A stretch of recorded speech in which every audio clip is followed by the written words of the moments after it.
the man from the Royal Enfield Owners Club riding. So perhaps I should have called this video, or series of 2 videos, not adventure bikes for old men, but why suspension choice for old men?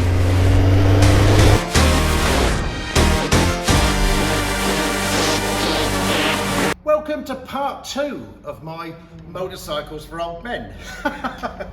And first off, I'd just like to thank everybody who watched part 1. Look, I'm a nobody YouTuber. I have a full-time job. But the video got 97,000 views in 6 days, and there's 563 comments.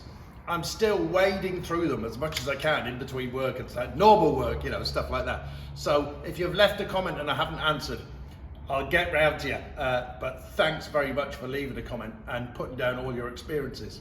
What else? After seeing the way the video's gone as well, and the hundreds and hundreds and hundreds of comments, I think the value in this video, in the last video, is actually not the content that I've made, but in the content of the comments that people have put down. And I'm still wading through them. There's fantastic stuff there, and I'd love to mention hundreds and hundreds of them. Maybe I'll make another bloody video with what everyone's talked about. But so like tons of information of what people have done to overcome issues in motorcycle comfort in terms of the seat to peg distance and all that sort of stuff. So again, I'll go back. A lot of the stuff that people have put in the comments about fitness, about their experience, their size, what they did, it's probably 10 times the value of my video.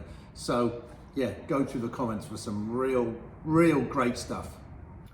In my last video, I made the bold claim that my Daytona 1200 was a much more comfortable bike than a Royal Enfield 650. And I stand by that claim because it just is. But this video will kind of bring out and tease out the reasons why, and how some of the suspension choices we can make when buying that bike in our older years, like me, will make a big difference to our riding capability. Now, of course, I premise that again by lots of people leaving comments in the videos. I'm 75 years old. I drive I ride a Flyblade. Look, that's what happens when 60. Boom, talk like an idiot.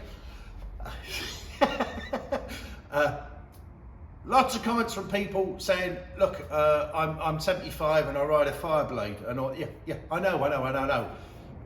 You know, I'm talking in general, of course. You know. Like there's always going to be super fit people, and I mentioned that in the end of my last video. You know, I'm 70 and rode around the world on a monkey, you know, a Honda monkey, not a real monkey. Oh, that would make a great video though, 1 million hits at least. So as I say, what I alluded to at the end of the last video was how suspension choices make a massive difference in our motorcycle enjoyment at the end of the day, if we're going to do decent mileage. Look, if you're going to go to the cafe 10 miles down the road, you can ride there on a plank of bloody wood. It makes no odds.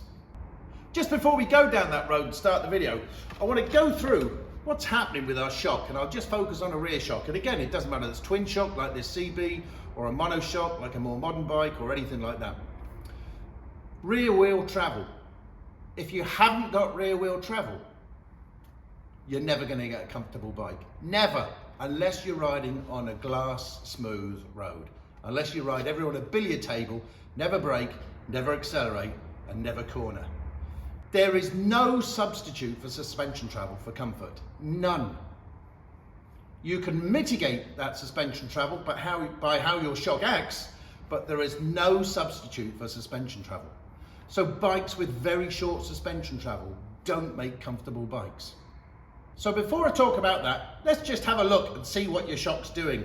And let's have a look, when your shock's set up properly, what that means to suspension travel. Your manufacturer gives you, says, oh, okay, I've got 120mm rear wheel travel, or 89 rear wheel travel, or 230 rear wheel travel. And what's the relationship between your rear shock and that suspension travel? Let's get that right first, and then we'll look into the considerations about choosing a bike with decent suspension for old men.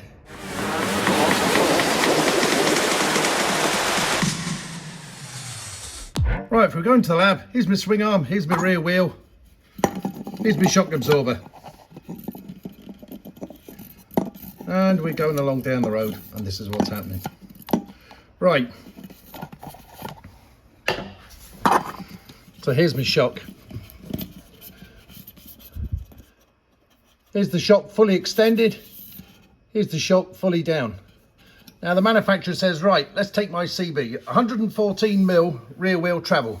Now that might only equate to 70 mil on a shock or 40 mil on a shock or whatever. It depends on the linkage and where it is on the swing arm and all that sort of stuff. But look, here's my shock. So my bike sag is taking a tiny bit of that shock travel. And then I go and sit on the bike, boom. Now I'm a bit heavy. So I shoot past me between the 25 and 30% band a bit. So what I do is I add preload and I get my shock sitting somewhere around this mark between 25 and 30% of my suspension travel. So Honda tell me I've got 114 mil at the rear wheel, but I've used, 30% of that up already. So I'm going off down the road, up and down the bumps. Here we are. But I've got to have something in reserve for when I go down dips as well. So this is why we don't have the suspension sitting right at the very top. We have it sitting somewhere like here. Now, gravity gets in the way. So most of the travel of the suspension we want is on the compression side of the stroke, because there's lots of forces going down, the weight of the bike, the weight of the rider and all that sort of stuff. So that's it. That's really just trying to illustrate and saying, look, that suspension travel that the manufacturers are giving us is total suspension travel, this way to that way. But that's not how much compression travel you're getting on the road, which is what you want the most of. But again, you wouldn't have your shock sitting up here, because you go down a depression and boom, there's no movement. There's no movement anywhere. That's as far as the marketing budget went, did it? That. I only used that for like 5 seconds. So what does this mean to us in real life? Well, our 89 mil suspension travel on our Royal Enfield 650 on the compression stroke is only 62 mil. So this rear wheel is going to go from here to here at the very, very maximum. And I stress that point because I'm going to come to something later that affects that. My CB 1100 here doesn't fare too much better, about another 18 mil up to here, about the rim on the CB. That's my maximum rear wheel travel now. With, as I say, my preload set, so my shock is sitting at about 30% of its overall travel. You might be at 25%, you might be at 35%.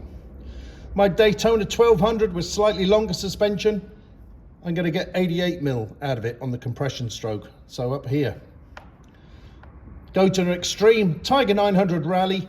If I had my sag set at 30% of my rear suspension travel, I'll get 161 mil out of the compression stroke. So who do we think is going to have the most comfortable bike on the road? That's easy.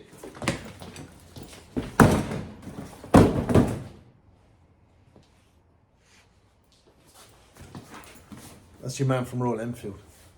Because the only thing that can soak up bumps on the road is this travel. That's the only thing. The tyre might take a tiny bit. The rest is down to this travel here, the bumps on the road. What doesn't get taken up by this gets taken up by your ass on the seat. So that's why I said in one of the earlier parts of the video, there is no substitute for suspension travel. None. In terms of comfort.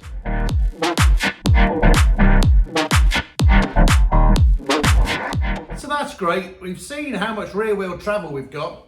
And remember, no matter where you set your preload, you'll always have 100% suspension travel. It's just which way it is, where your shock's sitting in that travel.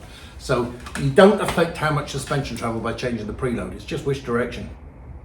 Anyway, that was just a quick note. So look, what's my title here? It's not all about you, you know. Right, take this Daytona here. I've got a dry weight of 225 kilos. I've got a maximum load capacity of 181 kilos. That's me, any passenger, any luggage, any bags, tents, whatever. That's my maximum carrying capacity. But it also has what's called a gross vehicle weight. And that is the maximum overall weight of everything that can be on this bike, whether it be the fuel, the battery, all sorts of stuff like that.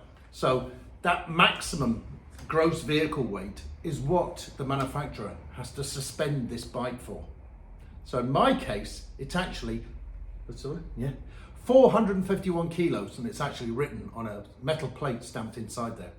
So the designer has to, it's my 60-year-old mouth coming in again. So the designer has to suspend this bike for 451 kilos. And of course they'll take into consideration where that weight is and how they're going to spring the front, how they're going to spring the back and all that sort of stuff. But what if we could spring it what if we could spring it differently and say, what if I promise you I'm never going to use the 181 kilos? Because I talked about, when I was looking at the rear wheel there of my CB, about this maximum compression we were getting with our sag set at 30%. But if we're on that bike by ourselves and nowhere near the edge of our allowed loading capacity, that suspension travel down that regular road isn't even going to use up that much, because it's holding travel back in reserve for your pillion and your luggage. That spring rate has been designed for a heavier load than just you. So it can't just like blow through that shock stroke with just little old you 80 kilos going down the country road. It's holding travel in reserve for your extra weight.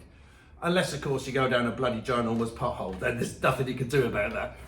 So, but what if we could say, I'll tell you what, Royal Enfield or Mr. Honda or whatever, these guys, you can't blame Royal Enfield and Honda and Triumph for their classic bikes and stuff for having a short enough amount of rear wheel travel, because that's the style of the bike, it's the design of the bike.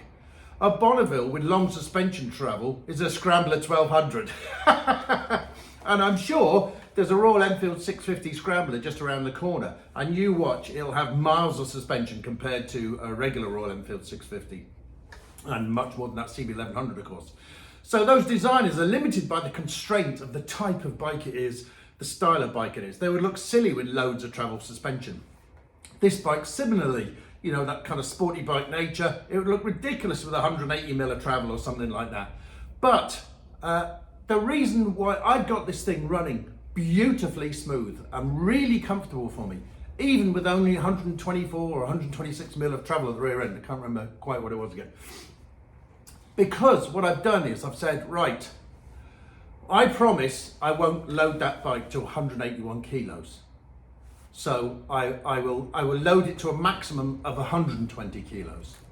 So then I can go off to a suspension manufacturer, whoever your favorite is. In my case, I went to Wilbur's. I said, right, I have this bike.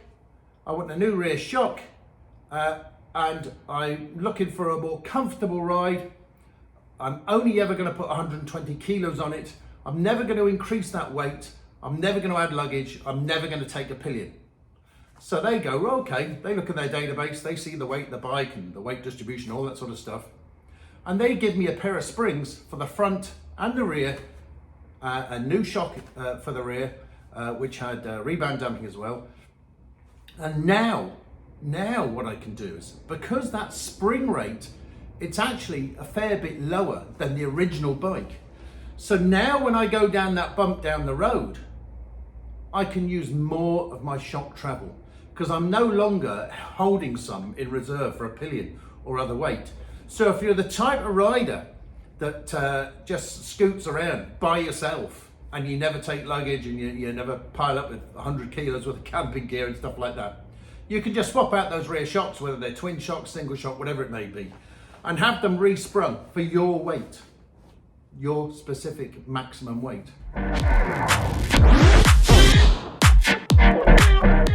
So, you know, you could get more suspension travel out of that Royal Enfield, out of that Triumph Tiger, what would T100 or T120 or whatever it may be. That's exactly what I did with this bike. I'm using up much more of that stroke. I'm not holding any in reserve. I mean, at the end of the day, you know, I only had 126 mil of travel. It's not super amount of travel, but this bike rides really plush over bad ground. And it's because I'm using much more of my stroke. I'm not holding any in reserve back for a lighter, for a heavier bike or a heavier load. And you know, it surprises me when, let's say, if I was Triumph and I was marketing the Thruxton or a Thruxton RS Special or something like that, I think I would produce a version with a lower gross vehicle weight and a lower load capacity. Say, right, it's no longer 160 or 180 kilos or whatever it may be, it's 90 kilos. In the knowledge that most Thruxton owners aren't going to put a load of metal luggage on it and racks and stuff like that. They're going out for a blast. And give them a lower spring rate and give them the option with adjustable damping to make that kind of firm and sporty, or the option then to back off that damping and make it a comfortable Sunday afternoon cruiser at the same time. And you have one or the other, depending on, you know, how you feel. So I don't know why they don't do that. So before I got my shock resprung, I was going down the road in that Daytona, using up this much suspension travel. And it was holding this back in reserve for that pillion. And now I've said, look, I'm never going to take a pillion. Give me a spring with a lower spring rate. And now I'm using up much more of my compression stroke. So I've gained massive suspension travel on the bike, making it more comfortable. Now, and if I don't want to turn my bike into a Luxo barge the whole time, which I don't, I have adjustable damping on that shock. So if I want, I can firm it up and stop it using all that much travel if I'm taking a bit of a more spirited ride, which, if I'm honest, is not that often. But of course, anyone can do that. Anyone can take their bike and maximize the suspension stroke just by reducing the load capacity of the bike if you're not going to use it, which is exactly what happened here.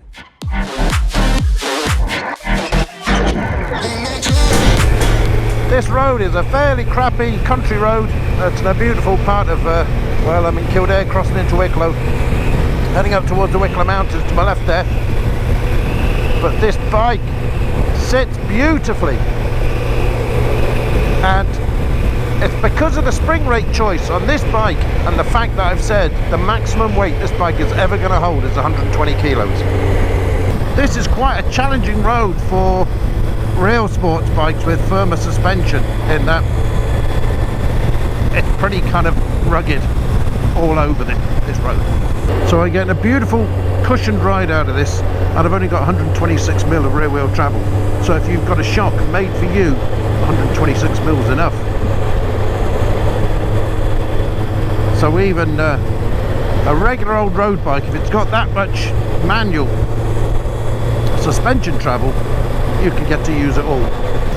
This is quite a very bumpy section of road. You might hear it in my voice a bit, but I'm still going up here with a lot of comfort. A lot of bikes with you bloody shaking to bits coming up here. Well, there we are, the Wicklow Mountains. Perfect road for the Daytona 1200 Cruiser.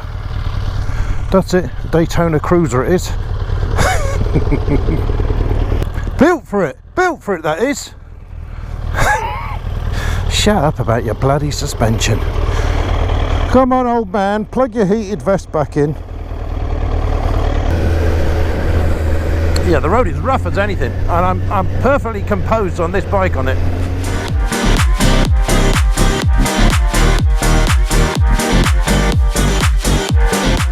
So let's have a look out there in terms of comfort by way of suspension.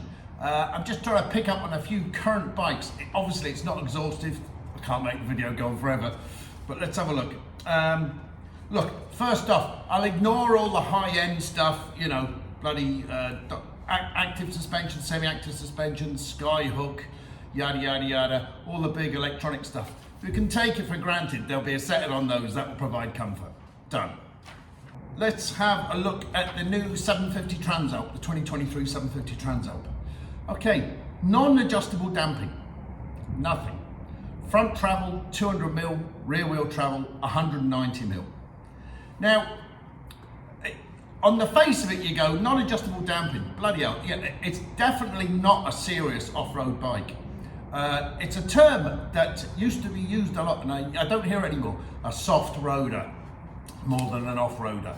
It's obviously going to be a capable bike and all sorts of stuff like that, but it's definitely not a serious off-roader. But that 200 and 190mm travel are going to provide for plush suspension. There's no way Honda will make that with a massively over stiff spring. You're going to be able to use a fair bit of that suspension. And even if there is some in reserve, obviously, for the pillion weights and stuff like that and luggage and stuff like that, you're still going to get a lot of suspension travel out of that bike. So without even riding it, I can already tell just from that suspension travel, this is going to be a comfortable bike, if that is my criteria. What next? Oh look, the KTM 890. Up till recently, a 2022 model, the suspension was non-adjustable on that. Well, definitely on the front anyway. Now they've made the front and the rear damping adjustable, and you've got 200mm travel at the front and 200mm travel at the rear. The 2022 model, there was no damping adjustment. So, I can already tell now, it's obviously a good machine, but I can already tell just from that travel, that it's definitely going to be a comfortable bike. And given the option to change the damping of that bike, I can change the characteristic of that bike, and that's something I'll go into in a minute. But so and I'll tell you what that is. That is competition by way of the Triumph Tiger 900 forcing KTM to do that. You know that damn well. But the dark horse that's out there, the new Suzuki 800, what do they call it? The DE, 800 DE, V-Strom DE, 800 DE. Make your mind up, yeah. I might have written it down first. Suzuki 800 DE, V-Strom. Stop, you know what I'm on about. Right, a massive 220mm at the front and 220mm at the back, and damping adjustable front and rear. That bike is going to be awesome. If that bike is 500, 600, 700 euros more than the new 750 Transalp, it'll be worth it for that adjustably damped suspension alone. It's a massive feature. I did a video on the Tiger 900, sports bike or cruiser, talking about how I could maximize the damping on the Triumph Tiger 900 and make it into a sharp, taut sports bike type feel. Not firebake type sports, but a firm, sharp handling bike. Or I could back the damping right off and make it an incredibly luxurious feel Luxo barge cruiser. This could be the same. This Suzuki 800DE could be the same with this massive suspension travel and the fact that it's adjustable. I reckon you're going to be able to change the character of this bike quite a lot. And look, given I know it's a little bit heavier than that Transalp, and it's probably not as pretty as the Transalp. But in terms of what you can do with this on the road, how you can make it handle on the road, how you can make it comfortable, I've got a feeling you're going to get an awful lot more out of this bike with this adjustable damping. It's a great feature at that price point, and I would pay more for that over the Transalp. Now, a lot of people in the comments are talking about, in the last video, talking about, I don't like adventure bikes, they're boring. And I will say to you, I do agree with you. When I used to park my Triumph Tiger 1200, I've just recently sold it. When I got off my Triumph Tiger 1200, I wouldn't be longingly looking back on it in the garage. It was a brilliant bike, but it doesn't really stir the emotion or anything like that. Like the CB here, you go, oh, that's lovely, you know, that T120 bonnet, oh, that's lovely, you know, and lots of other bikes. Royal Enfield 650 bikes as well. Okay, I said it. So I want to pick up a few road bikes. Listen, the dark horse here, Yamaha Tracer 7. I think I picked up the 7 GT. It's only got 130mm travel up front and 142mm travel at the back, but it has adjustable damping front and back. Now, not having ridden this bike, I guess, and I think I'm probably going to be right, that you could back that damping right off to the minimum, front and back, and get a really comfortable ride on that bike, like I have on my Daytona 1200.